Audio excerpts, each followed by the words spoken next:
Well, hello everyone, and welcome back to another awesome edition of the Monday morning drawing sessions. I'll be your host this morning. My name is Jason Leeser, and welcome to Guy Aitchison's Reinventing the Tattoo Community, where tattooers, apprentices, collectors, and the curious are encouraged to join in these live streams, real world events, share and inspire, and ultimately create better art and tattoos together. We beam out nearly every day, and with your help have evolved into a quality network of amazing live and on-demand tattoo and art shows that have all been receiving rave reviews. You're currently watching the Monday Morning Drawing Group. Artists, feel free to zoom in by clicking on the link in the events area. You may be beaming in from YouTube or Facebook. Maybe you're listening to the podcast, but you can always get the latest event schedule and notifications at the official Reinventing the Tattoo community. Found at both app stores, the Apple App Store and Google Play Store, or directly at community.reinventingthetattoo.com. All Reinventing the Tattoo Network shows, art jams, drawing groups, interviews, panels, webinars. Seriously, everything can be enjoyed on demand and found in the library, as well as the YouTube and podcast channels. There are countless tattoo and art rabbit holes to dive into. It's perfect for the front room of your studio or to entertain tattoo clients. I've been doing that a lot more lately, and my clients absolutely love it. In fact, we're actually beaming out 4 channels 24 hours a day, 7 days a week. And that's at reinventing247.com. You can even enter to win a goodie bag filled with Cheyenne cartridges, some raw pigment samples, and a whole host of other things. You really kind of don't know. It's always a surprise what other stuff you get in there. Um, Always worth checking out if you're looking for something to throw up in your studio. We have some weekly shows that we do every week. Sundays at 1 p.m. You can also find me hosting the 1 p.m. drawing group. And that's, obviously with me, Jason Leeser. We have the 9 p.m. Tattoo Weekly show happening every Sunday night at 9 p.m. And that's with Jake Meeks, Lauren Gregory, and Gabe Ripley. Always awesome, always inspirational, and always informational too. They always cover like the latest tattoo news. Monday mornings, there's always this drawing group.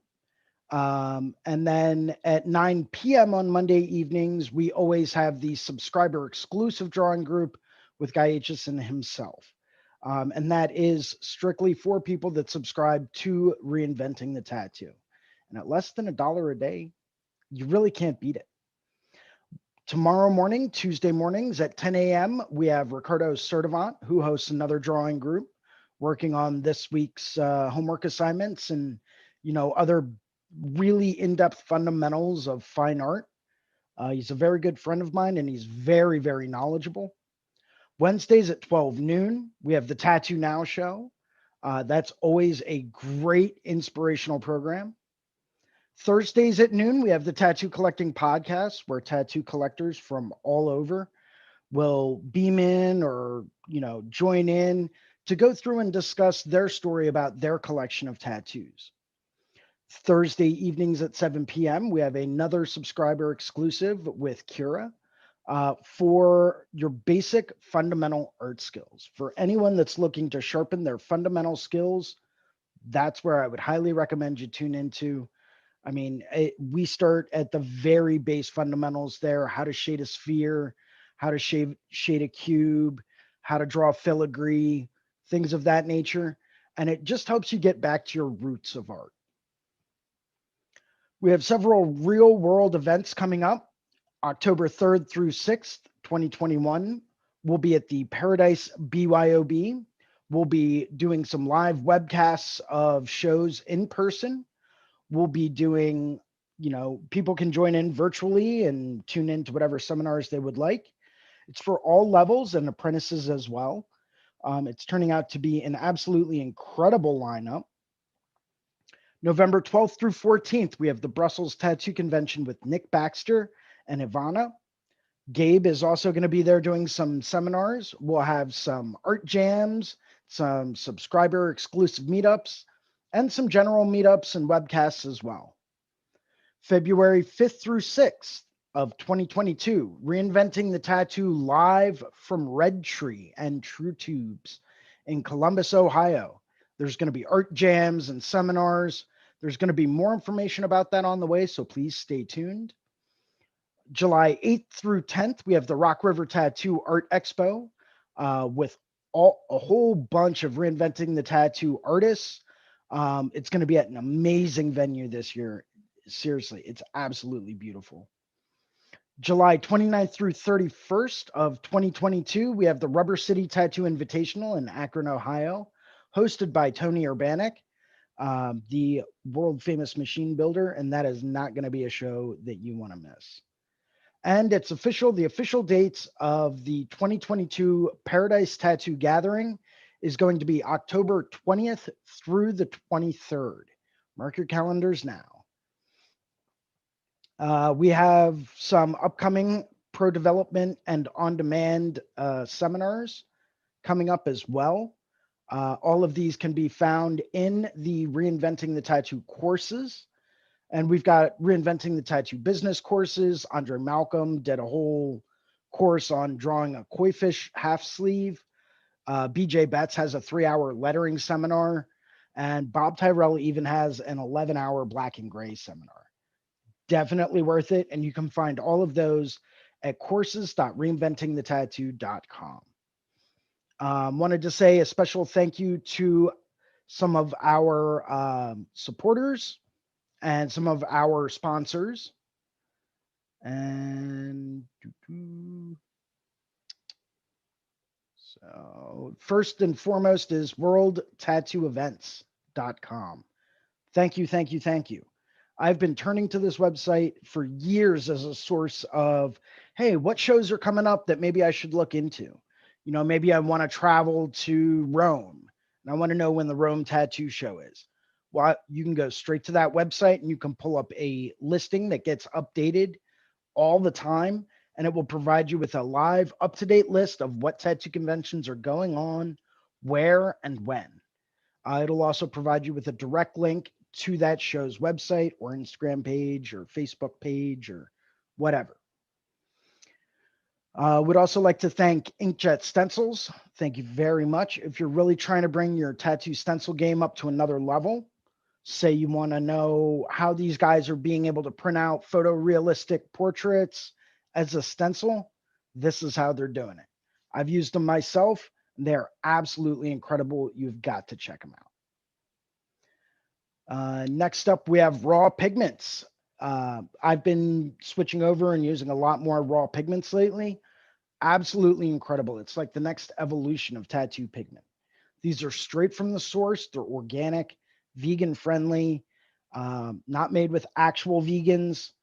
There are no actual bits of vegans in there, but it is friendly to them. It's absolutely incredible stuff, lays right in. It's super vibrant, works really, really easily, and it's got an incredible color palette. Definitely highly recommend those. Give those a shot. You can't go wrong. Dermalize Pro, also known as Delize Pro in the US. If you're still using cling wrap and plastic wrap to protect your tattoos for healing, it's time to step your game up. Dermalize Pro is designed to help your tattoo heal. It's designed to allow it to breathe while still keeping out any type of foreign contaminants. It's honestly the best way that you could ever possibly heal your tattoo. And thank you to Tattoo Now. Tattoo Now has been a leader in tattoo technology for many years now. It's got tons of seminars and on-demand training. It's also the leading edge in SEO and professional development for tattooers of all levels. And they're now accepting new clients. So if you were really trying to take your tattoo business or your own personal brand to a whole new level, trust me when I say you're going to want to get in touch with them. It is an absolutely incredible service run by a great guy who is just looking out for tattooers. And he's really going to help get your name out there and really help push things along. And last but definitely not least, of course, I want to reach out and say a special thank you to Guy Aitchison, GuyAitchison.com and tattooeducation.com, where you can find everything from his biomech encyclopedia to DVDs. He's got some machines for sale that he helped custom build. He's got some paintings and countless other items. Thank you, thank you, thank you for being the inspiration and the primary factor behind this entire community and everything that we've got going on now. Cannot thank you enough. So with that being said, I'm gonna start opening things up and taking a look at a few other things. We already have a couple of people in here with us today. Got Ricardo. Hey, Ricardo. Ricardo, we just lost your video, man. And unmute yourself. Gotcha. All right, we're good. Yeah, there you are. What's up, man? How are you doing this morning? I'm doing all right. Just getting my day started, gearing up for the week. Yeah, likewise, man. Likewise. I appreciate the kind words, Jason. Thank you so much. It's always a pleasure to be here, man. I've been staying pretty busy myself. I got a lot of things on the back behind the scenes going on with some video editing stuff and everything like that. And it's been pretty awesome learning a lot of that process and a lot of preparation for some of the drawing classes that are going to be coming up pretty soon. I think we're going to start spreading some things out across the platform with each class, kind of doing some things together on anatomy here in for the next few months, and I'm pretty excited about that. I'm going to be working on torsos. So that's Torsos. doing some torsos, man. Fun. Yeah, it really is. It's pretty cool, like as far as the gestural part of them, there's a lot of character that can be kind of felt just through like a movement. You know what I mean? So I'm going to try to really show that in the process, like as far as like kind of conveying that emotion and getting some of the proportions right, and also playing with some exaggerative lines and some exaggerative shading and everything like that to really make it kind of dynamic. So pretty excited. Yeah, anatomy wasn't always my favorite thing to do.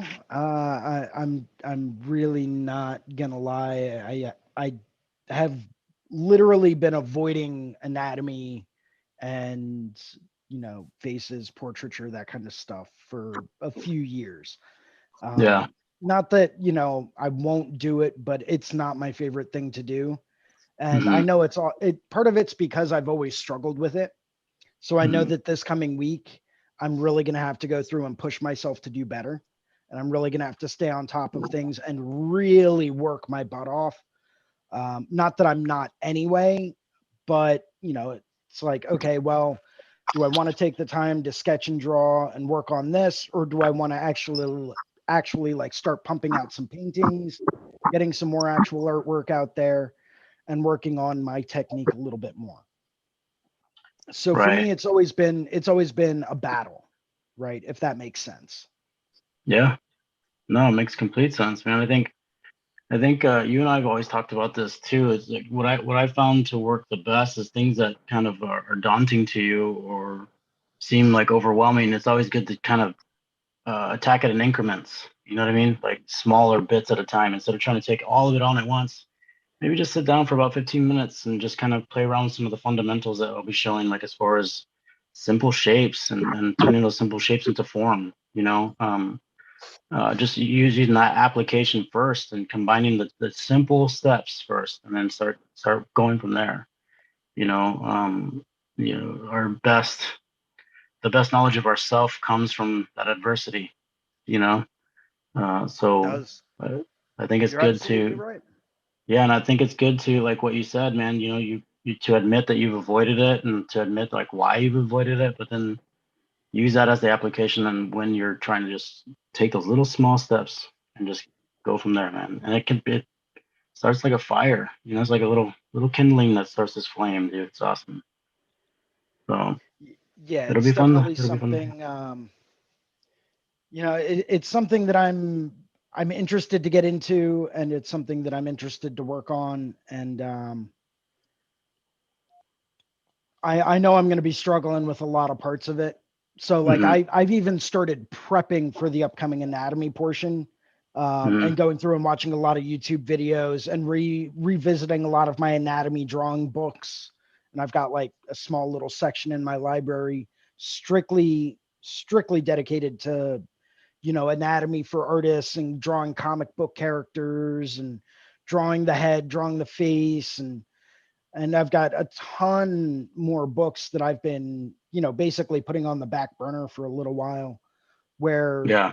those are all strictly based on drawing a human face, drawing uh, the hand, drawing dynamic hands, drawing, all types of stuff like that. So it's going to give me a reason to go into and finally like visit those. Yeah. Even though Hey, it's not hey, something I Jason, really I think draw very you're often. streaming out Ricardo while you're talking. Ah, thank you. Hey. Yeah, I was trying to keep, one person pinned like we had talked about the other day, but I'll switch over to gallery. Oh, Yeah. hey Joe. Hey Atomic. What's up? Hello. How's it going, guys? Chilling. How goes it, everybody? Very well. Too early. Yes, it's very, very I early. agree. Yeah, Joe, you don't normally even wake up until 2 o'clock in the afternoon. I'm surprised you're awake. Or are you Yeah. still awake from yesterday? No. My phone was like, hey, going live. Hey. I'm like, what? Yeah. Yeah, that will happen.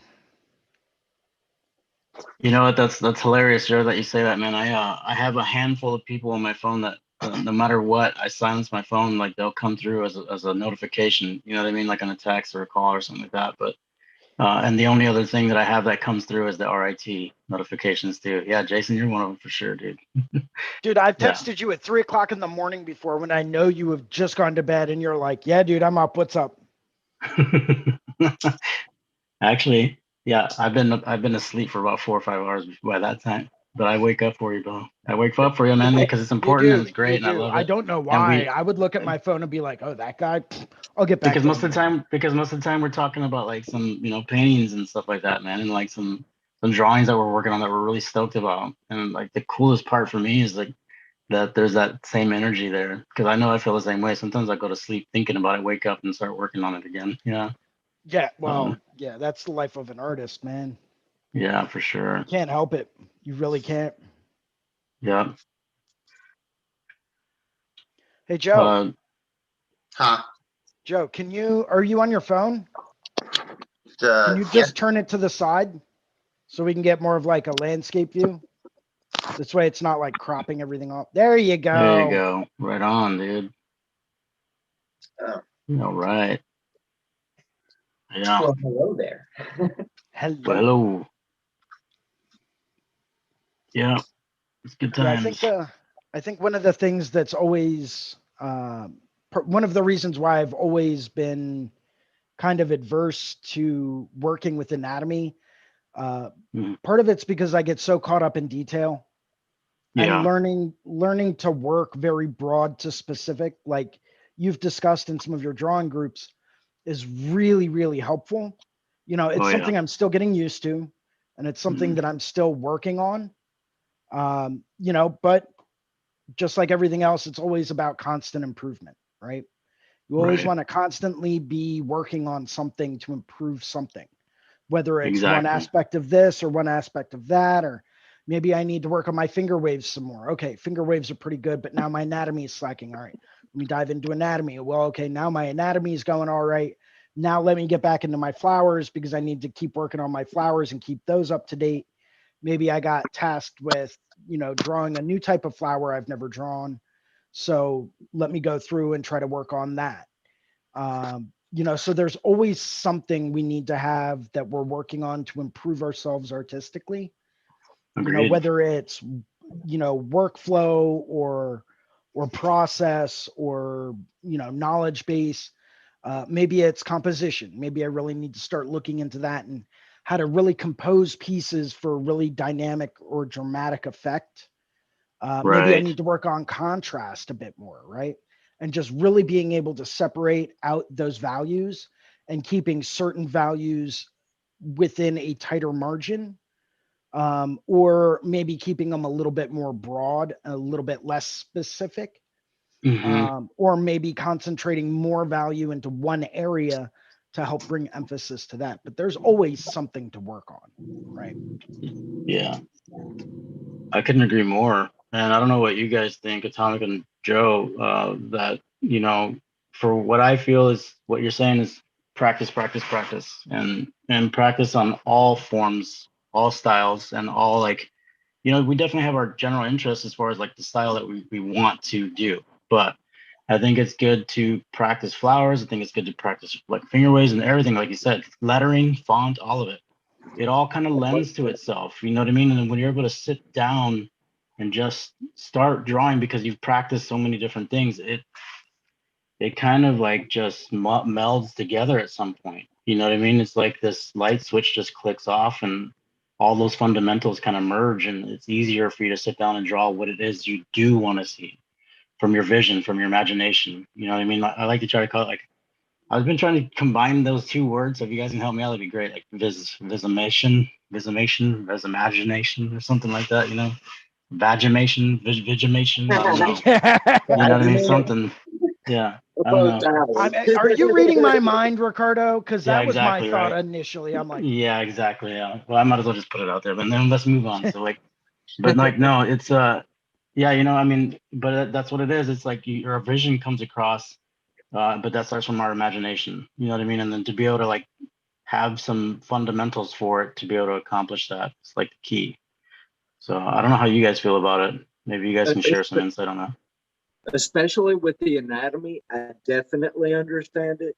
I used to tend to draw a lot more, let's see, like if I was going to do some anatomy, it would definitely be something chopped up, like Okay. not just an entire figure, because of my discomfort with that type of, oh, the Wendy's ladies upside down. Oh yeah. Okay. Just because Yeah. getting it all together proportionately large scale, like I just didn't feel comfortable with it. Yeah. You know, a lot of that I think comes from us associating what it is that we're drawing. You know, like Jason was saying, and the classes that I've talked about is taking things from a larger scale to a smaller scale, which means like we start with our fundamental shapes. Like when Kier was talking about adding light and shadow to these simple like circles and squares, and like when you add light and shadow to it, it becomes like form, like a dimensional form, or the perceived notion of a dimensional form. We all as artists are pretty aware of that, but the fact is that it's an illusion. You know, we've created this illusion. It's the same thing whenever we approach anatomy. It's, you got to take your mindset off the idea that you're creating a face, that you're drawing a face, or you're drawing a hand. It's like when you just focus on the fact that you're drawing shapes and you're trying to imitate what light and shadow do to these simple shapes, that's when it might become a little bit easier for us. You know, I think it's just a perception thing where we have to switch on, switch off. You know, for me, numbers, reading, sitting down to read, sitting down to crunch numbers for my taxes and all that crap. Oh man, I had to go to this very special Zen place in order to do that. You know what I mean? But when it comes to drawing and stuff like that, man, it's relaxing. You know, it's chill, and I think we can kind of learn to switch that on and off. You know, and when it's time to draw that face or that anatomy, just focus on that. That And makes see, sense. like when I'm carving, if I'm chainsaw carving or anything, like I can visualize it all in its form. But it's harder for me when I'm drawing to do that because Yeah. I'm as it's 3D, I'm seeing it in its natural, how we see it, converting it to the 2D, but still keeping that third dimension. I still struggle with it a bit. Yeah, for sure. You're for sure, man. I mean, it's good to be able to. I mean, I think we all struggle in some way or another. Nobody. There's a few of us people, as humans, that can sit down and not really know what's going on and just be able to draw something. And you're like, dude, that's amazing. Like, how long have you been doing that? I don't know. I mean, Last if week. you want to draw Yesterday. figures, do a lot of figure drawing classes, right? I mean, there's people that Yep. do figure drawing classes every week for years. Yes. You know, and they make you, and as far as like proportions, you know, you do them in like whatever 3 minutes, 5 minutes, you know, and the whole goal is really just to plop out stuff that is in proportion. It's not even necessarily representation. I mean, people do all sorts of different things with figure drawing, of course. You But got it, boss. you know, that's, you know, if you want to get your proportions down and you want to practice, you know, figures, Yep. that's that. Yeah, the They've got 'em. owner here, he's been tattooing since he was 13 years old. And Wow. watching him just grab a pen and go to drawing somebody sitting across the hall, I'm like, oh, it's phenomenal. Yep. Jason, there's a guy named Henry Yan. If you can pull him up, he's a figure artist that I really follow. His stuff is amazing. Yeah, give me some. He can Henry Yan, HANRYYAN. I think his page is henryyanart.com.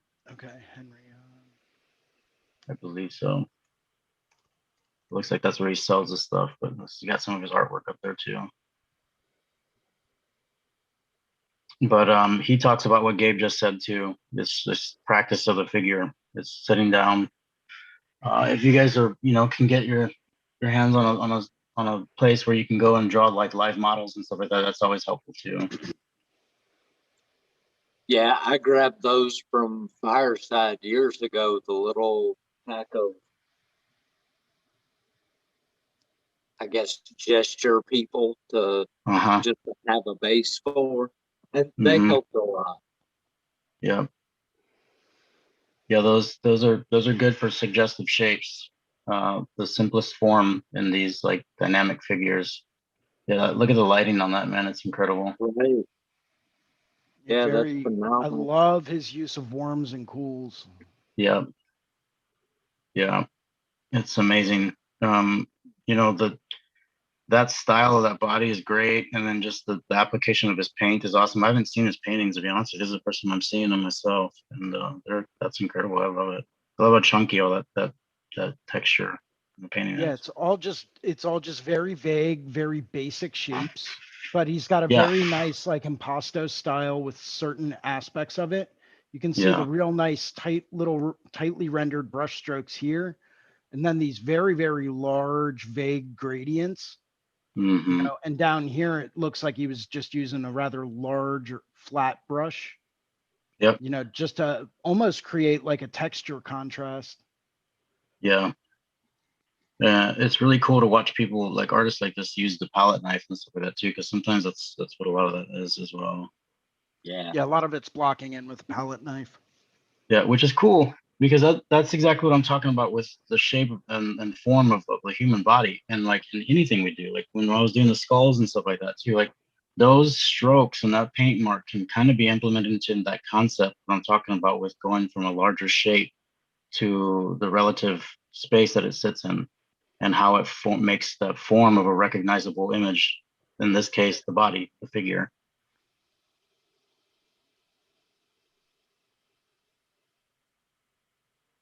Yeah. He draws super fast, man. He can do these. I've watched a couple YouTube videos of him doing it, and it's incredible. He'll draw these figures, and I don't know. I think he gives himself 15 minutes, 20 minutes. See, something like this would take me about 12 years. Yeah. Right? And it still wouldn't even be. It still wouldn't be anywhere close to this level. Yeah.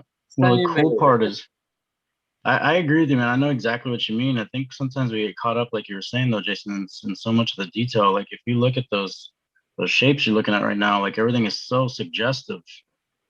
It's so super suggestive. You know what I mean? Like it's the way he's holding his. It looks like he's using the flat charcoal lines. Yep. And he's using 2 different gradients of it, maybe 3. And the best part about it is like how loose some of that out of focus area is, and then where he really focuses your eye into the middle part of that triangle and the shape of the person, it's all still suggestive shapes. Our eyes just recognize it as hair and an arm, you know, but when you zoom in on it really close, it's just a simple little oblong triangle or oblong rectangles or oblong circles, you know. So I think that's the thing that I really focused on in a lot of my artwork is when I first start out with it, it's all just those real simple suggestive shapes and that perception. I mean, even the stuff that he does like this, that Yes. seems to be very, very tightly rendered. Right. You can see if you look at some of the lighter values and lighter tones, even though this is very, very light Yeah. compared to some of the other stuff that he's done, you can Yeah. see a lot of those basic shapes that are in there. Mm-hmm. And it's cool to watch his process too, because he'll go through with the charcoal real loose, and then he'll go in with like a 2B or an 8 or what is it, 6B pencil, really sharp, and then he'll like kind of just scratch in those lines. And those lines on top of those loose forms really convince you that there's all those wrinkles and such in there, and the way that flesh is like wrapped around that form. It's pretty cool. That's one of the Yeah. things that I've always liked about it. I've actually been talking to a few people that live and work in the area, like my area, obviously not yours, Yeah. about actually getting together and having a couple of people that we know that, you know, getting them together to like model for myself and a couple other artists to start getting back into doing like live drawings and stuff like that. You know, so I'm trying to get that together. I don't know when we would be able to do that. It would probably have to be like a Sunday night, Mm-hmm. just because I don't really have too much other time other than that to get together Mm-hmm. for that, unless it's like super early in the morning, but these aren't exactly morning people. So Yeah. You know what might be kind of fun, Jason and Gabe, is maybe doing something where we could host some live drawing models like that, you know, like through Zoom chat. Maybe we could all sign up. Yeah. I I mean, think It's it'd be we would kind have of we're to. shooting to have them at a Paradise. We usually have some figure drawing in the morning. awesome. As far as doing I think there are probably some online groups that have. I'm sure there's online groups that do online figure drawing. Yeah. We could figure it out. If there's enough interest, we'll make it happen. Okay. Awesome. That'd be great, man. It'd be cool to be able to do it with like the iPads and stuff too, or even analog. But this way we See, could all that's kind of, something I would prefer to do more analog than on an iPad. yeah. I mean, just for my own sake, just because I would prefer to get the full range of motion as opposed to literally just sitting there like, you know, Right. doing it all like with my wrist. I always find Mm-hmm. that for me, it's always been easier to work with a full range of motion, especially if Mm-hmm. I'm blocking in larger areas of tone. It just it to me it just lends it to a much faster process, if that makes sense. Oh, entirely. Hands-on, right? You get that touch and that physical feel. It seems like you're more involved with it. That might lend to it, I think, for sure. Um, you know, one of the figure drawings classes that I did go to, I can't remember what kind of bench it is. I think it's just a sawhorse artist bench. And you know, you straddle the bench, and they have like an easel kind of set up to where you just plop your medium down in front of you, and you're literally just sitting down, and the easel's directly in front of you, and you're just like just offset from the live model. And it's really awesome because it forces you to sit up straight. It forces you to keep your arm out in front of you. You know what I mean? And like you're saying, Jason, that tangible feel of the medium working with your hands and such, man, it's a much Yeah. faster process. Yeah, I used to use those like sawhorse benches, or Yeah. I forget what we called them, but I used to use Right. those a lot when I was in school. And it was crazy because like every room only had like 2 or 3 of them, right? So Yeah. like you had to be like the first person in the door in Yeah. order to jump on one of those things. Yep. everyone else had to stay standing for like the entire 3-hour class, and that they just were not very happy by the end of it. While I'm sitting back the whole time with like a canvas board in front of me or a drawing pad, and I'm just sitting back like enjoying my life, having a seat, but I wouldn't get up for anything, man, because I knew the second I did, it might get jacked. So you got to put your name on some tape and stick it on that chair. yeah, but they'd just peel that tape right off. They wouldn't Right. mind. Yeah, I think tonight's exercise is on hands, so I'm kind of looking forward to that. Yeah, me too. Hands Super can be comfortable. tricky.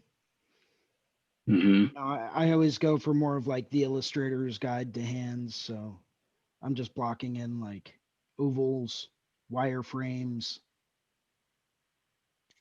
It's a good approach. just to go through and get the base feel for it. Things can always Right. end up getting tweaked later on.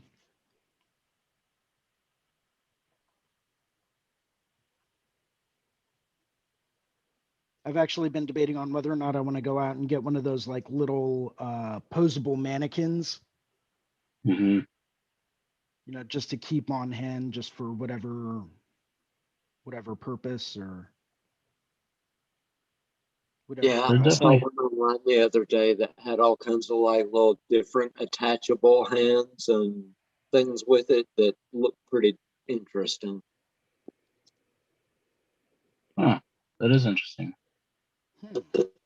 It had like little weapons that you could put. It was like specifically for comic book design. But did it have a kung fu grip? I do not know.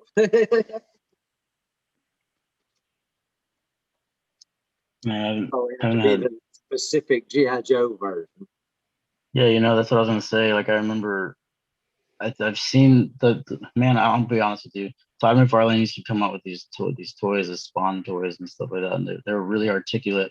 And I was buying a lot of them back in like the early 2000s or something like that. Yeah, and I mean they've gotten way more far advanced since then, but at the time, man, they were like articulate as hell. Like they had, the wrist joints would move and stuff like that, dude. It was pretty awesome. Right. But yeah, the toys that I had when I was a kid, I think the most articulate thing I had as a kid was like a transformer. But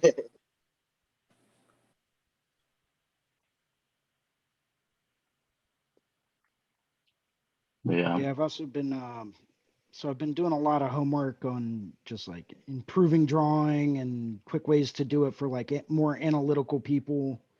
And one of the guides I came across basically stated that, take it, draw a couple of loose thumbnails a day, draw like Yes. 10 or 15 very loose thumbnails a day, and sit back and look at them and say, okay, like this worked, this didn't work.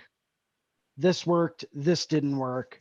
This is closer, but maybe this needs to change. This is closer, but maybe this needs to change, and let your mind process that and do 10 or 15 very loose, very small thumbnails a day. Yeah. If not, if you can get in 20 or 25 or whatever, do 20 or 25. The more the better, obviously, but draw 10 or 15 of them a day at minimum. And you figure what, over 10 days, that's 100 times you've drawn a thumbnail of a hand. Right. So by that point in time, your brain is starting to click and say, hey, this works and this definitely does not work. There you go. So it's almost like you're training your brain in how to draw it, mostly by trial and error. So I don't know. It's something I thought I'd give it a shot and see what kind of credence there is to it. But I think it all comes back down to that base principle of, practice, right? Yes. But practicing the right way is, I think, what ultimately people struggle with. What do you mean? What do you mean by that? So, What do you mean like? So it's kind of like when you go to the gym, right? Mm-hmm. If you're going to the gym and you want to work on, say, squats, right? Uh-huh. and you want to do your squats, you don't want to go through and do your squats with the wrong form. Right. You want to make sure that you have the right form when you do them to build the correct muscles. Right. You know, so it's, you know, it's knowing that correct form to even start in. You I know, got you. for example, how many joints does a finger have? Right? Right. You've got your Oh, base yeah, knuckle okay. that connects to the hand. You've got your first knuckle, you've got a second knuckle, and then you've got the tip of your finger. Right? But if Yeah. you practice only drawing with one knuckle, your hands are always going to come out looking wrong. Right. Or if you practice drawing and you only have 3 fingers, well, the hands are never going to look like human hands. Right. So I see what you're understanding saying. your base anatomy and your base structure takes a little bit of getting used to sometimes, but I find that that usually helps a little bit.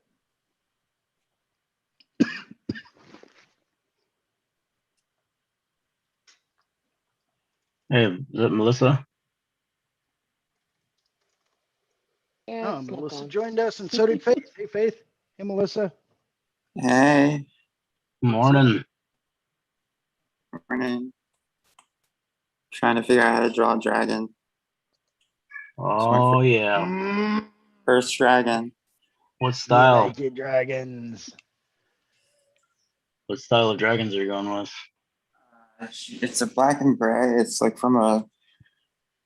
it's just some kind of show or game or something. There's a dragon and she got a bunch of them behind her ear last week, and now I'm doing one on her back. She sent me a Oh, cool. reference, but I'm trying to make it better. Is it You see, like that's the outline fantasy of or? the reference. That's the Yeah, that outline would of the be reference. right on. It's definitely like a fantasy kind of dragon. Yeah, Yeah, it's fantasy, medieval. Yeah, medieval. gonna be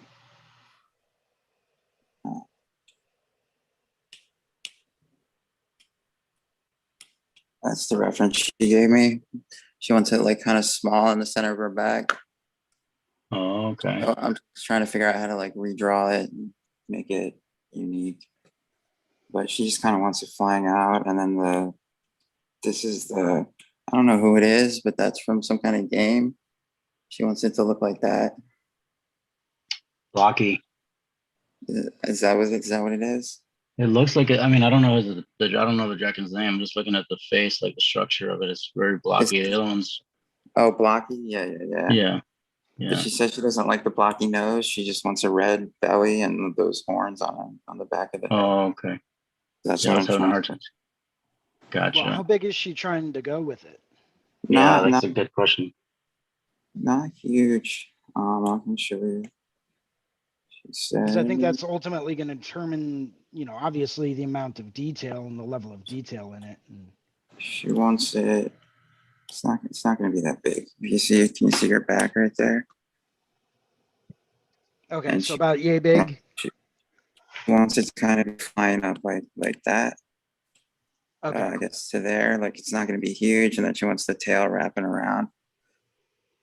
So kind of like that. Not huge. Like right on. each wing is going to be like a palm or a little bigger. You know what I mean? It's not huge. I don't know. I'm excited. I just have no idea how to draw a dragon. Yeah, so one of like the real animal references that I've used in the past for that Uh-huh. style of dragon, believe it or not, look up a black caiman. Black caiman. And I'll show you exactly what I mean. A black caiman is native to South America.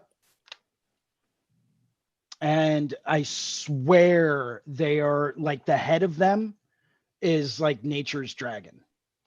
Wow.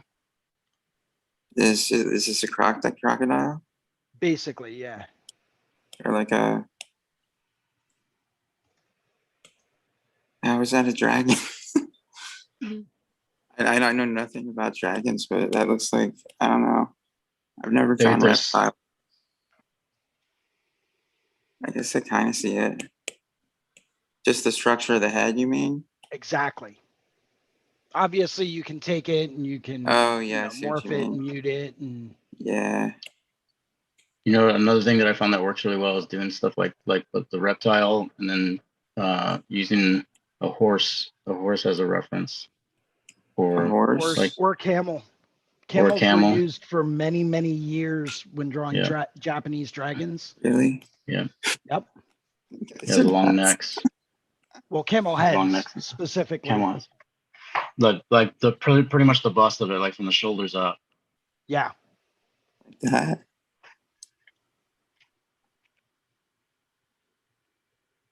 All Yeah. right. If I pulled up a Japanese dragon head and I pulled up the head of a camel, you would understand exactly where I'm coming from and exactly why they did it that way. It's, well, I'm not typing camel head. Camel head. Why Japanese? They structure their heads a little bit differently.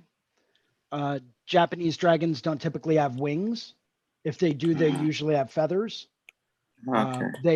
They usually have a bit longer of a whisker to them because, as the legend goes, when koi fish gets big enough and wise enough and strong enough, it jumps over Longman's Falls in the Yellow Sea. When it has the ability to do that and can successfully do that, it transforms into a dragon. And koi fish, for example, always are depicted with these very long whiskers because in real life they do actually have whisker type appendages coming off by their mouth.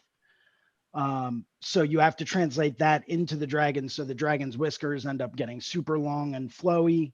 Japanese dragons are also depicted more with very sharp claw hands, as opposed to more of a medieval dragon, which, unless you're going to give it 6 appendages, include 2 for the wings, 2 for the arms, and 2 for the legs, then you might be able to have some claws. Otherwise, those are usually depicted with the wings as the arms and just a pair of legs.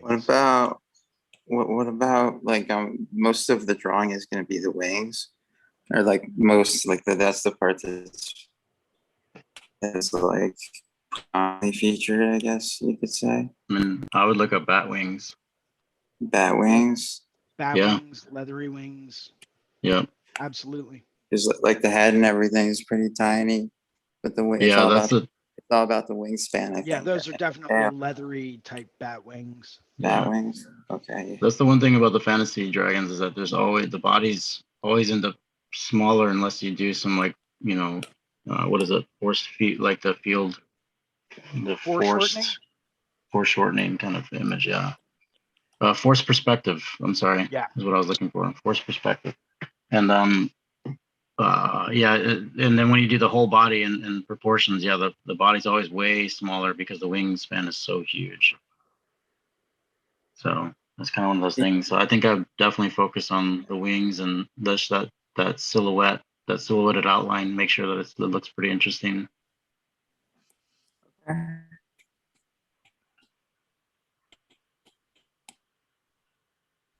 Jason, I have a question for you.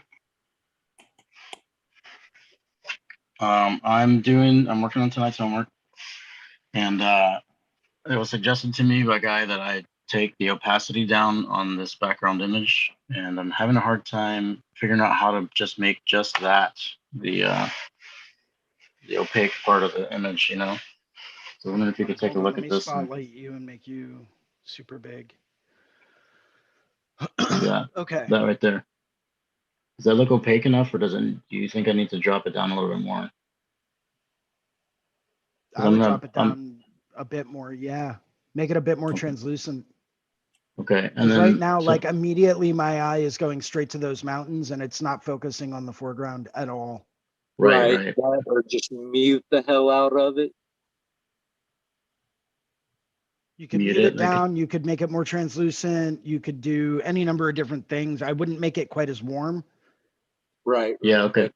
Because that's definitely distracting your eye. Keep the bright yellows in the background, but I would make that lighter as well. Okay. I take the color intensity as a whole in your background mountains and in your clouds and sky. Bring Mhm. that way down.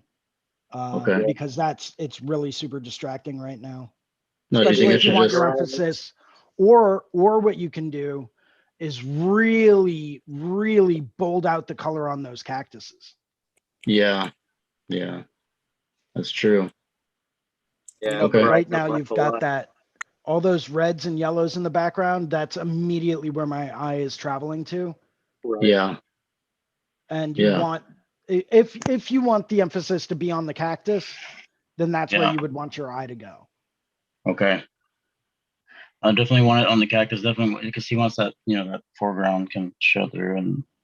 But I'm gonna start putting back in the like the suggestive shapes of the woman's figure to the mountains. But I think that would be good to add muted tones to help that out, though. Right. But yeah, See the yellow, maybe put yellow in something else. So it's not just, I think I go straight to that yellow with light value. Yep. Like maybe Okay. put yellow in girl or something. That's what I would do. Okay. Cool. Thanks, man. Thanks, guys. Yep. Thanks, Space. All right. Let's get back to work. Cool.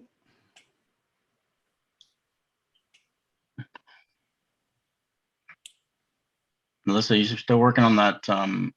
What are you working on right now, Melissa? Is that a big cover up with the conch shell? Yeah, it's the cover up. I'm just getting the values in. Nice. That's gonna be awesome. Very cool. I think I saw yesterday that you had 3 value tones selected. Was that what you do to kind of keep picking back and forth as far as getting the picture finished? So I'm not I've not done a ton of digital. And you'll have to Mhm. forgive me because it's like 6:30 in the morning here. Oh, Um, dang. I'm not usually I don't usually work a ton with digital. So digital is like if I want to rough something in and go, I tend to go a little too over detailed, but it's good for like texturing. Mhm. So my values digitally don't exactly match up entirely with traditional methods, which is fine for me. Mhm. Because it basically it gives me the gist. It's not meant to be like straight on. This is exactly how it's going to be. There's going to be some changes, obviously, because it is a cover up. But it's enough to tell me where my light hits and what absolutely has to be super dark versus like cast shadows lets me play with those too. Yeah. Okay. That helps So out a I don't lot. know if that explains your helps Yeah. answer your question, but I think we're golden. And that's a pretty big back. That's like a back piece, if I remember correct. yeah, it's huge. Yeah. It's like Big full piece. back. I haven't shown her the lower section yet. I want to put a lower section in just because it kind of ties it in Right. and it allows me to kind of play with this inner again, like I did up Mhm. here. Oh yeah. Okay. Yeah, she's been a client of mine for like basically from when I started, so 6 years. So I'm pretty sure if I show her the bottom part, she'll be like, yeah, let's do it. If not, Well, I'm yeah. not like dead set on it. It'll finish at like the lilies if she decides not to go any further down, but who knows? Right. Right. So yeah, Cool, just man. roughing it in. Nice. It's awesome that you have a client that has been repetitive like that. It's always fun because they give you a lot of trust and stuff, and you get to they've come to know you. They've kind of grown with you and such. You know what I mean? And they're really open to kind of allowing you to be a little bit more, take a little more liberties with their drawings and stuff. That's always a good time. Most definitely. I've got tons of clients that are like that. They're like, they come in, they're like, I want this, and do your thing. Yeah, exactly. Which is absolutely awesome. Yeah, they're like, just show me the day I come in. It doesn't even matter. Well, I've got some that are like, man, is it done yet? Is it done yet? Because they're all super excited. Right. But I've got others that are just like, yeah, I know you've got me. Whatever you've got, I'm gonna love it. So just show me when Yeah. I come in. Well, how do you I'm work actually, personally? how do you mean? Well, how do you like to work personally? Like, do you like to be well prepared? Do you like to have everything pressed out before you get started? Is there any space for you to be like, well, you know, this is the general idea, and we're gonna kind of play with some Sharpies and stuff like that, and talk about So the. with freehand stuff, I usually do like weather effects that are freehand. Okay. Those are usually the ones that I just kind of Sharpie on. I have a couple of clients that I've Sharpied on stuff on before. Like with cover-ups, I usually start with the stencil and kind of work with it from there. Mm-hmm. The snake that I finally added into that giant floral piece, we actually wound up having to, like I drew it out, but I told her, you know, from the get that I might have to freehand some of it to get it to fit properly. And so I wound up freehanding probably 50% of it. Oh wow. Yeah. But stuff like this, when it's a cover up, I like to have a good idea, and this is full color. This is just the value study. Yeah. Stuff like this, I like to have a really good idea as far as what color palette I'm using, where the values are, that kind of thing. Just because it's such a big piece. And when I do color on her, she likes the super bright, vibrant colors. So having to mute some of this is actually different for her typical go-to. She doesn't like heavy black. She doesn't like any of that, but she knows that I kind of have to work with it and do my thing. Yeah. But it's also like my third cover up on her, I believe. Wow. I've got yeah. This is the biggest one, but it's the third one.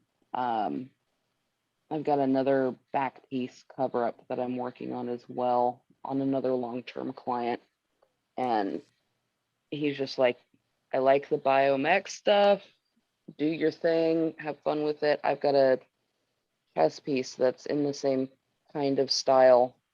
So I'm gonna see if I can kind of connect the two, because it comes up over his collarbones and it'll go up onto his neck, and then I need to bring it back down down his back. He's got this weird, stupid Chevy emblem rebel flag type thing that's in black and super blown out and gross.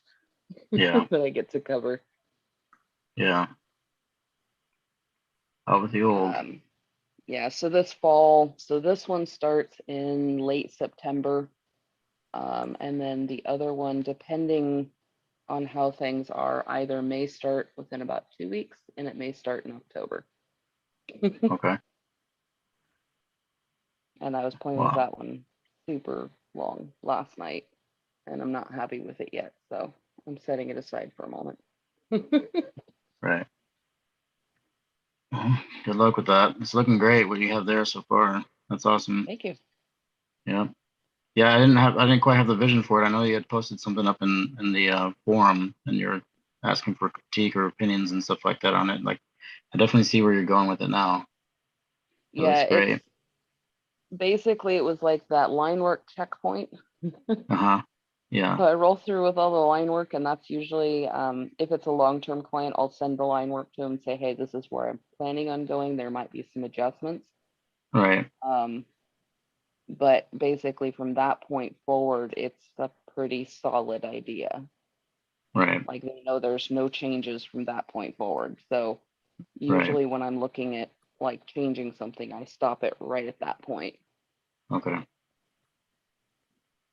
Does that help with just as far as your process and your schedule and such?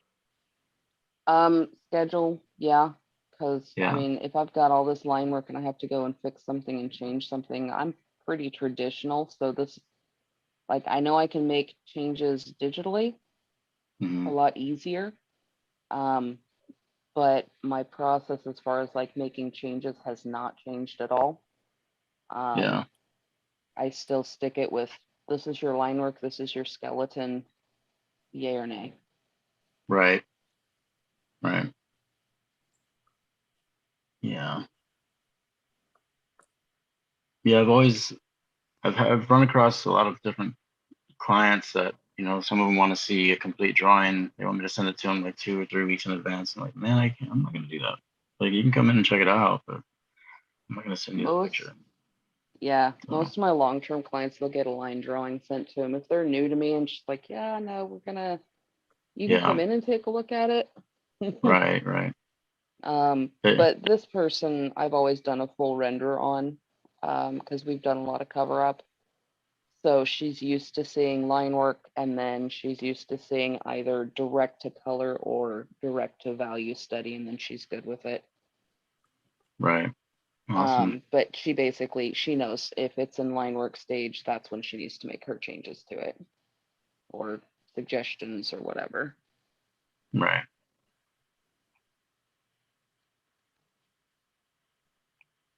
Cool. Yeah, I've only got one that I can really get away with whatever. Like she never even knows what she's getting the day she comes in for her appointment. I usually decide just on the fly the moment she shows up what limb we're working on. Dang. Never really been one for too much of on the fly. Like my clients are, so I can literally just draw up whatever and they're good with it.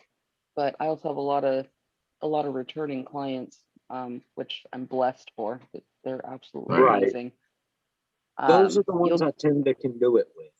Yeah, you'll get to a certain point where you have so many of those, you're just like, man, this is rad. This is absolutely awesome. Yeah. Right.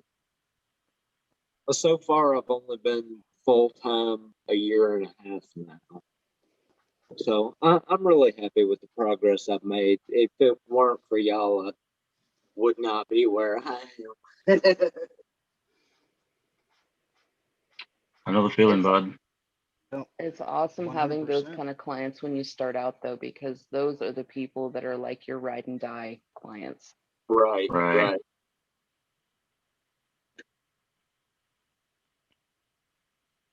Yeah, and it's definitely made it where I can do nothing but be thankful.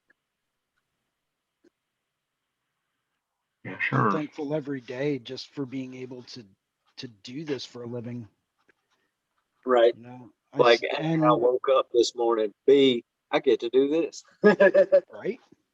We literally have like the greatest jobs in the world. Oh, right? Oh. Our job though. Yeah, a little mentally stressful at times, but It's great. It's perfect, but it's hard. I like that there are so many different facets to tattooing. There's no end to what you learn. Right. Absolutely.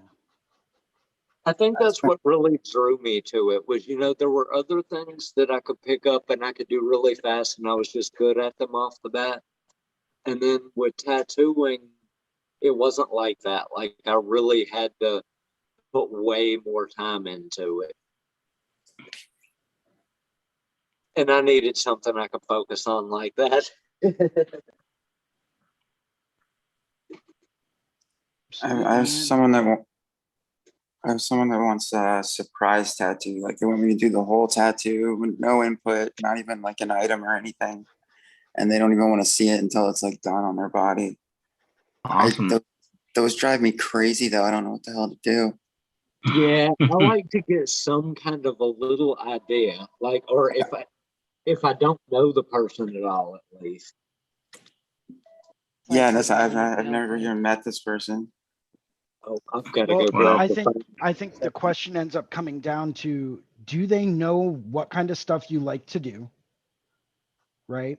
Because if they've never seen any of your work and they're just booking an appointment and just saying do whatever you do, and they don't know what kind of work you like to do, what kind of work you're trying to advertise that you do, because we all have specific stuff that we're really trying to do more of, right? Right. Turn around to them and say, okay, listen, you know what kind of work I like to do, right?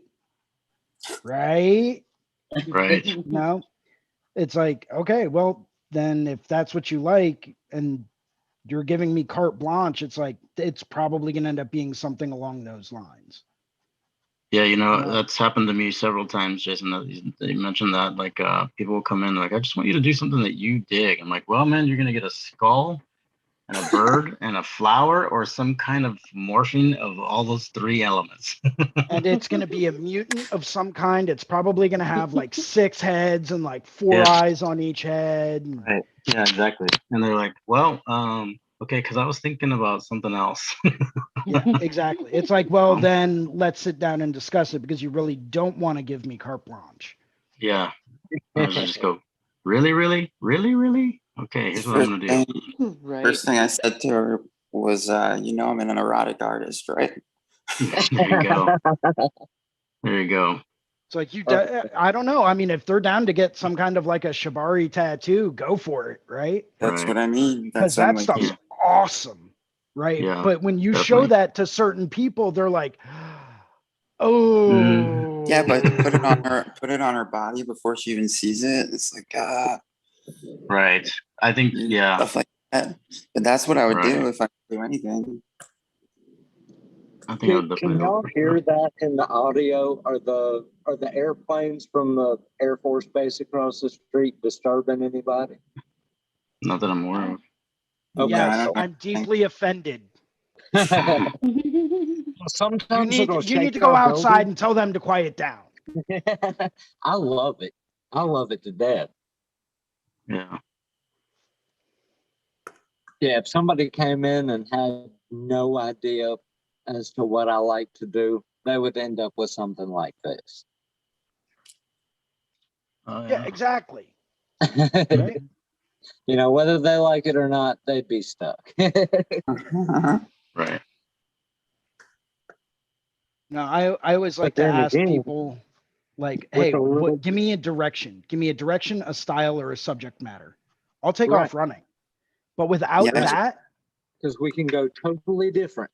right. I usually ask for a theme and a style. Yeah. Same. Sometimes I ask for a favorite color. Oh, yeah. That's almost always a question. Actually, I usually ask them what is the one color that they would prefer I stay away from, more than I ask them what Oh, their yeah. favorite one There you is. go. That's Really? good. Ah, Yeah. That's a great way That's, to do it. yeah. it's- Perfect. What color do you absolutely hate, you can't despise, but you'd be okay with just a hint of it if necessary? There you go. That's That's a good. good way to yeah, do it. that's a better way. You know what? The other thing that I do with drawings and stuff like that too, when people are like, do whatever you want, I'll pull out my sketches. I'll pull out all my sketches and be like, everything in here I want to tattoo. If you dig it, if maybe you can get a better feel for what it is that I do or what I get into, then let's go for it. But yeah. Like I have like a ton of designs that I've drawn for like other people and stuff that I really like, but then like it just didn't happen. This is back in the beginning though. But like at the same time, I feel bad. Like I feel like that's like a cop out to like not design something. You know what I mean? Well, so that's actually a discussion I was having with a very prominent artist up in Canada a few weeks ago when I sat down on a Zoom with them. Uh-huh. They were asking me how, say you get a client at the last minute that decides to change their mind or no longer wants something that you've spent hours and hours drawing up. It's like, we'll take that out with you to a convention or to a show. Yep. Right. And let people know that I'm not going to tattoo this exact design on you, but this is an idea of something that I would like to do. right? Use those as ideas or springboards to then take that idea and develop that idea and then say, okay, cool. Like, you like this idea. Let me draw something up for you. Right. But I mean, I'm one of those people where if I do a drawing for someone specific, that drawing is for that specific person. Right. I can take the general idea or the general concept, Right. or even some of the elements and draw them up in a different way, maybe a different perspective, maybe with different levels of texture, or maybe with different lighting so that it looks different. Right. You know, I can take that same concept, but I'm going to do it in a completely different way. Yeah, I I feel you was there. trying. I I was feel you trying there, to. but go No, ahead. go ahead. No, on you. Echo. Right, exactly. I was drawing a courage tarot card. It's like the woman with holding the lion's head open, the lion's mouth open. I think I spent like all day drawing this little fairy elf version of the person, and I showed it to her, and she's like, "No, I'm gonna go with the original artwork." So I Yeah, never got to do the lion or do the tattoo, but I really like what I had. But I don't know. I don't know. I feel like that's her tattoo, even though she didn't like it. It's weird in a way that. Well, it is, but that doesn't mean that you can't take that concept and put that down in your want to do book, right? Like, Yeah, like I could so finish here's an it. example of tarot cards I would like to do, right? it kind of, I don't know, man. There's a lot of different ways to approach that. You know what I mean? Like, is it still before that's, you know, applied as a tattoo? Is it still your drawing? It's still your drawing, isn't it? Yeah, It is. just I don't know. That's where things get into a big gray area for me personally. Like, Yeah, it is still your drawing because you've never tattooed it on anyone. So technically, right, yes, I guess you could say it is still up for grabs. But right. when you get that kind of a commission, right? Because we're commissioned artists. That's what we do. When you Yes, get I that agree. kind of a commission for a specific work of art from a specific person with Mm-hmm. their details and with them in mind as your basis for that work of art, it takes on a deeper meaning, right? It takes on a whole new level of, you know, this was done specifically for this person, Yeah, right? that's what I mean. So If even it's if you put it on personal, another person, it's not going to be the same. It's not going to have the right kind of feeling to it. it's like someone else's. It's her artwork on someone else almost. It's like that. It's weird. If I were to do it, I don't know. It's like too it's hard. personal. It gets like too personal, like the story behind it and how long it takes and everything. And then it doesn't feel like mine anymore. It feels like the client's. Good way to look at it. I thought about it like that.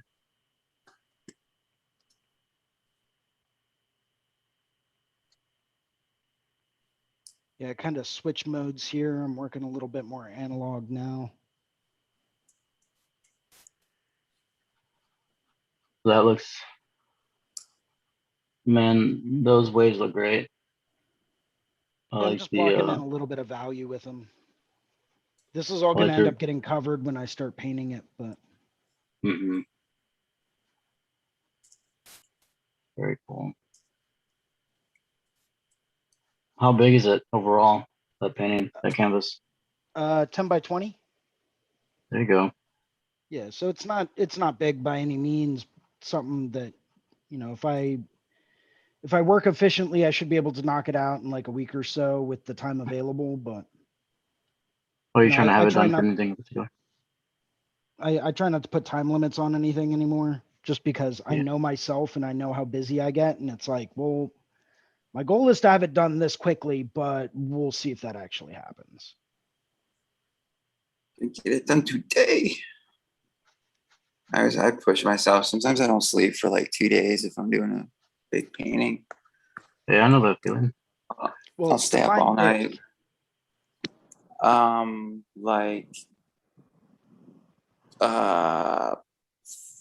I don't know, 3 foot by, I'm big, like 4 feet by 6 feet or something. Yeah. Yeah, when I did this one that I'm looking at right now, I think it took like 22 hours and I didn't sleep. It's like it's a That's girl. lot. It I'm the wasn't. same way.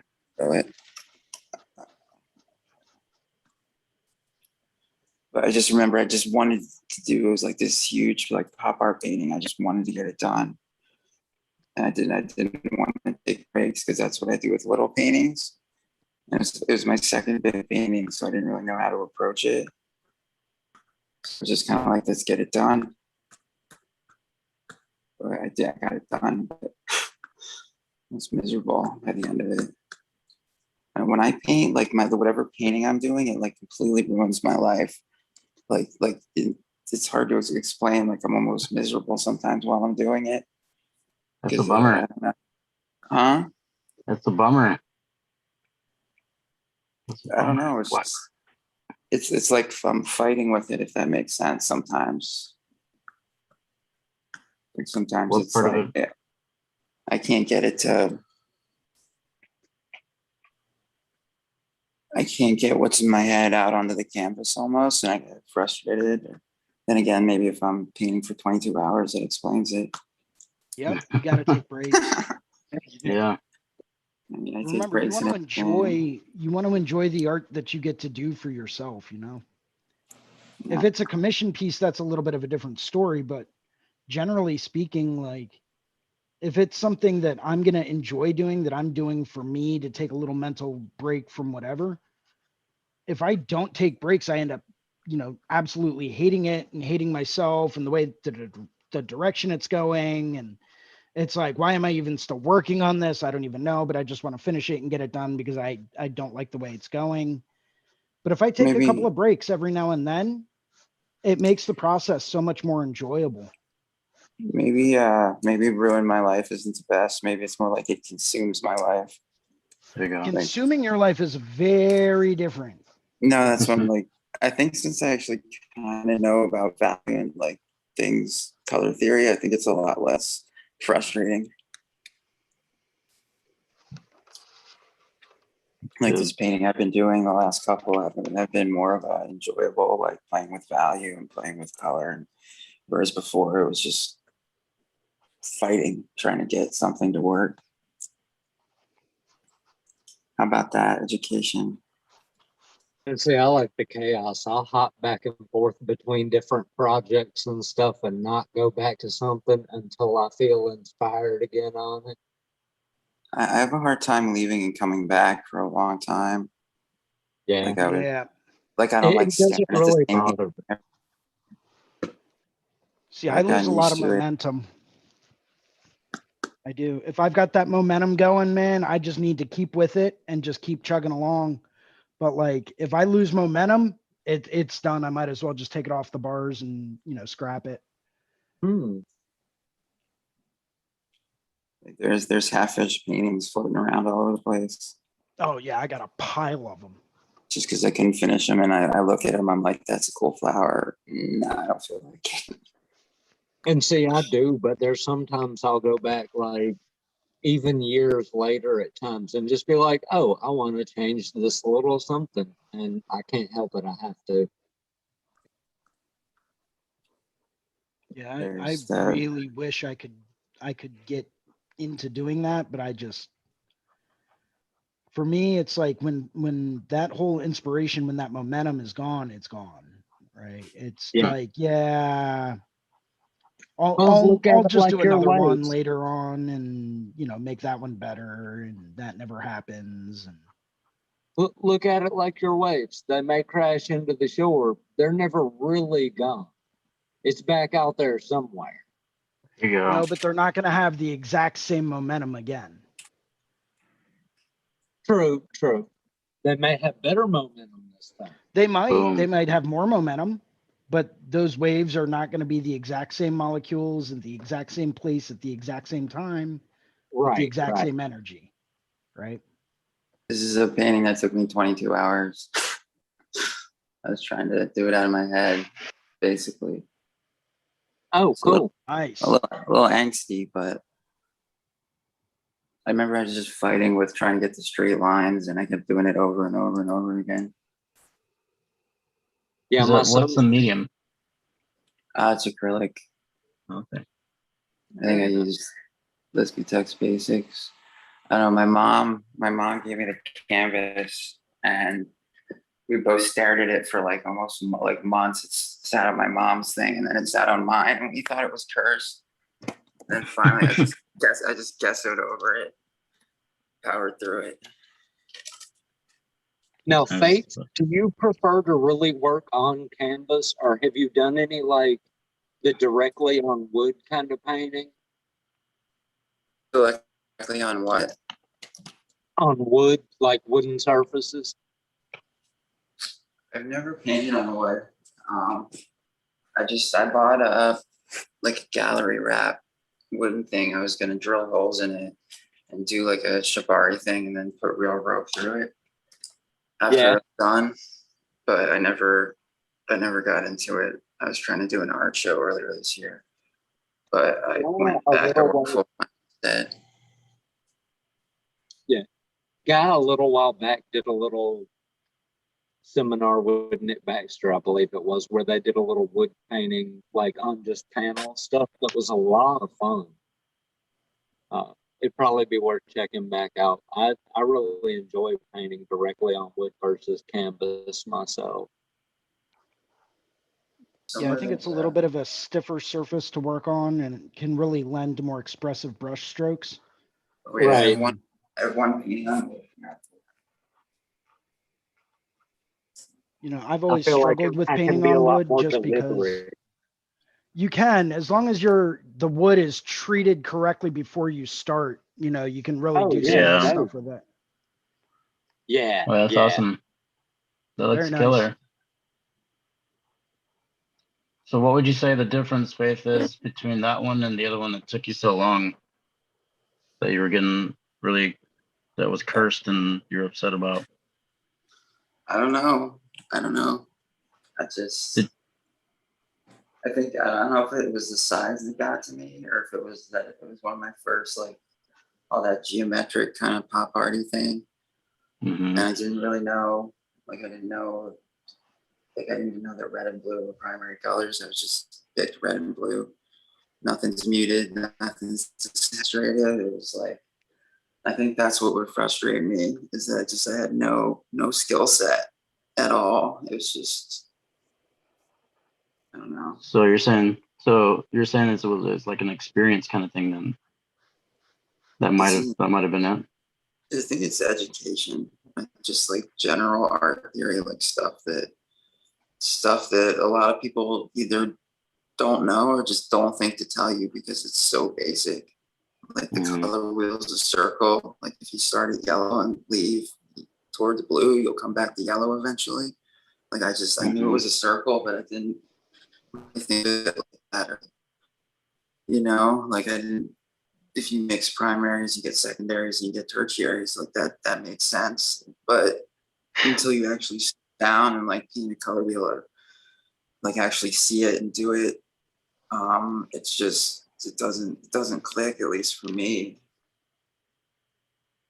Hmm. But Yeah, I can feel that. like a year ago, I knew nothing about color theory, nothing about light theory, nothing about anything. It was just I buy a full paint set from like Basic or whoever, and then I would just paint. If there was a dark green, a medium green, and a light green, I would just use those straight out of the thing and be like, why does this look like crap? But it didn't look like crap. I don't know. But I don't know. It's a lot more fun when you have the basic building blocks of art to go on. I know I was going to say there's a quote. I can't remember who said it. It's art is never finished, only abandoned. Yeah. So Yeah, very true. you can always come back to it. Yeah. Like it's not like all these paintings on my wall. I could technically go back into all of them. There's a point, I guess, for each artist where you're like, all right, this is what I was going for. It doesn't need anything. It doesn't. There's nothing I don't like. That kind of a thing. And then you put it out there. Mom's like the video at fine art. She these little phrases.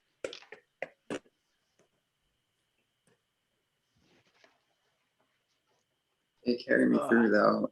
One of them, she always tells me clean water. Like when I'm doing my yellows and stuff like that, she makes me go to the sink and change my water. Mm-hmm. And if the painting's doesn't look like crap when you're halfway through, then you're not doing it right. That's the fun. Back when I was misbehaving and didn't really know better, I had done like a lot of grayscale work and wanted to go back over it with some yellow. And at the time, I was using some tabori sticks I made out of chopsticks and needle bars. And when I went over the gray with the yellow, the muted kind of green that I got, I was so disappointed.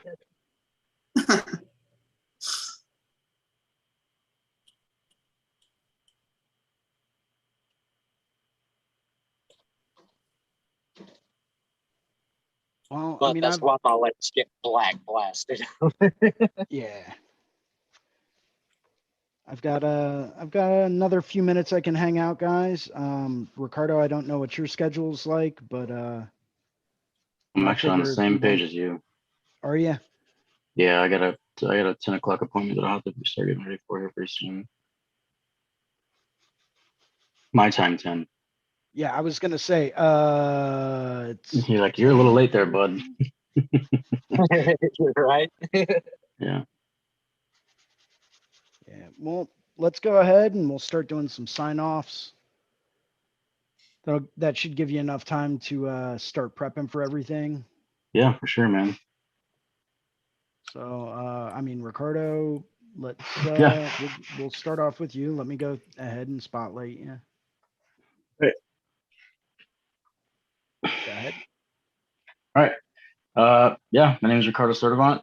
I tattoo at Candor Tattoo in Illinois. You can find me on Instagram at Candor Tattoo, and also on the RIT forum under the same name. If you guys want, get a hold of me, message me, say what's up. Any questions, feel free to ask. It's all about learning. It's all about sharing. Let's do it together. I am hosting a drawing class, 10 a.m. Eastern, or is it 10 a.m. Eastern time? 10 a.m. Standard. Eastern.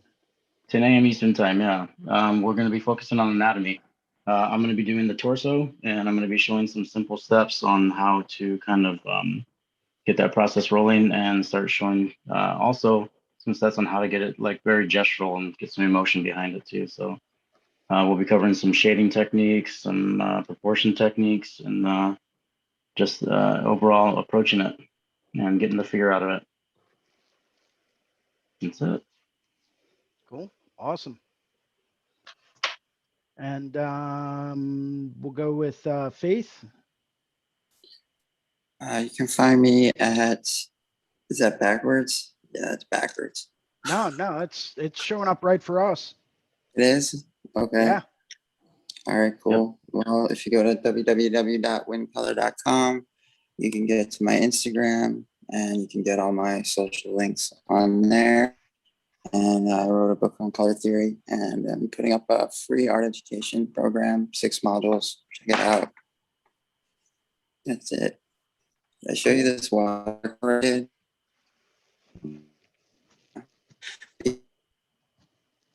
Come see me. Yeah. And Melissa.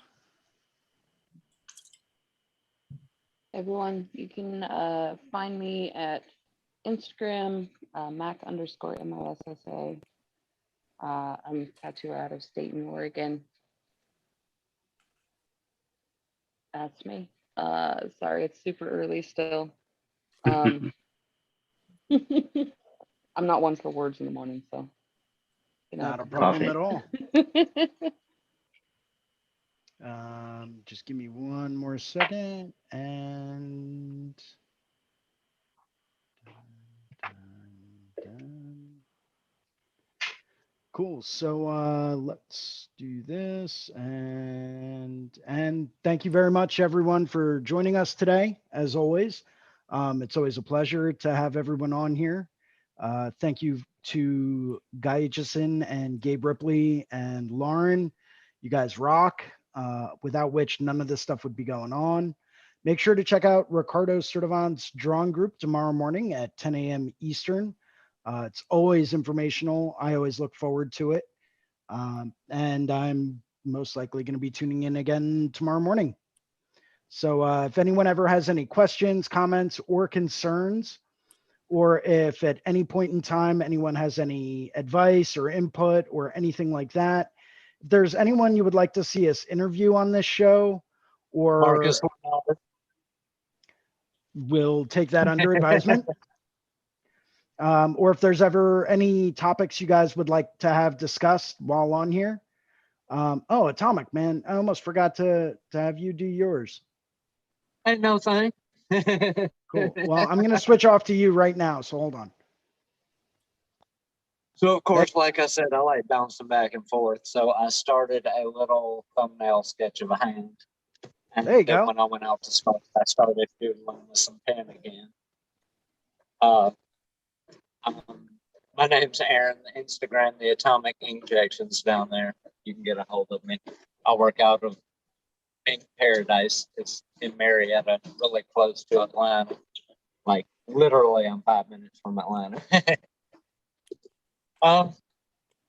Good morning, y'all. Have a wonderful day. You do the same, man. Thank you very much. Oh, I appreciate y'all. Y'all have no idea. And let me see what I can do about getting Marcus on here one day. Oh, He's a pretty- definitely. He's an awesome dude. So I'm pretty sure if I reached out to him, he might be interested in jumping on. Yeah, you know, This I've is like left my perfect time for upper him. body open in hopes that he can at least get a sleep for me one day. Hey, well, it all comes down to booking an appointment, man. Yeah, for sure, for sure. Cool. Well, thank you very much, everyone, for tuning in today. And yeah, as always, if you need to get a hold of me for any reason, you can reach out to me on Instagram at Philly Inc. Or you can reach out to me straight in the Reinventing the Tattoo app. I think my name's just Jason in there. Just type that in. I'm sure I should pop right up. But yeah, now comes the point in time in every show. It's one of my favorite points where I'm going to switch back to gallery view and make sure that that goes through. Cool. And now is the time where you make goofy faces and, raise your glass if you have a glass to raise, and everyone say thank you. Have a great day. Thank you. And Bye-bye. enjoy your life. Cheers, though. See you tomorrow.